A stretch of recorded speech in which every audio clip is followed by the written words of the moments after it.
I am Zach Murdoch. I am one of the co-founders here with Revive the Roots, and welcome to Maori Gardens. Here we have a bunch of projects going on, as always. We're always got things in the works, always trying out new ideas.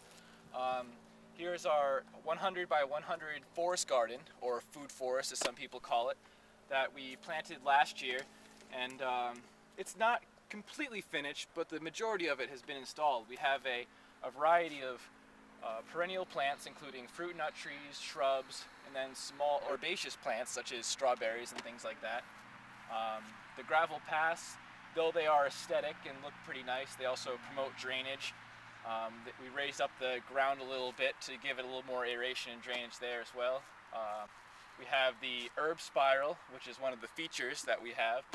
It's basically a kind of cookie cutter example of permaculture, and what that does is it allows you to grow a variety of different plants that would normally prefer different climates all in one spot. So you can have the more drought tolerant plants, mainly herbs and things like that, up towards the top, and then the more water tolerant down towards the bottom. Another one of the features we have is the A-frame, which is basically just a giant pergola system for our hardy kiwis and grapes. So as the years go by, the grapes and kiwis grow up and it'll just become a giant edible tunnel.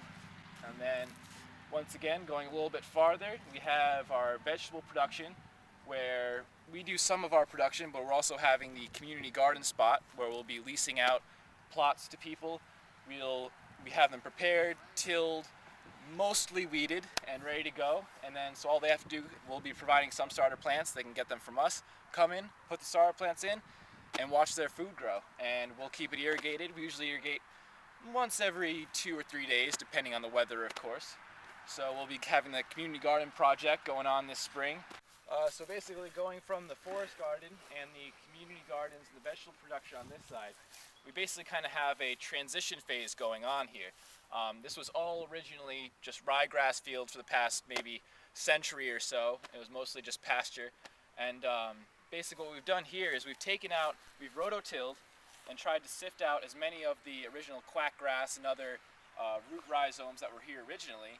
And what we're doing is we planted in a variety of cover crops, which are basically green manures that boost the fertility of the soil naturally over time.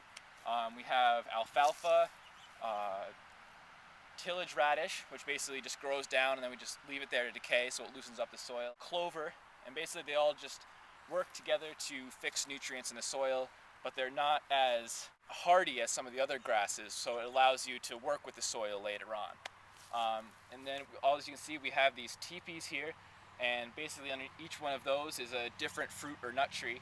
And basically we did this because we're looking to put the full layered forest garden in all of this, but since we didn't have the manpower or the time or many factors leading to it, we decided just to get the trees in. So that way the roots of the trees will have time to start growing and have that extra season of growth rather than waiting to do the whole thing all at once. So it's kind of doing it in stages instead.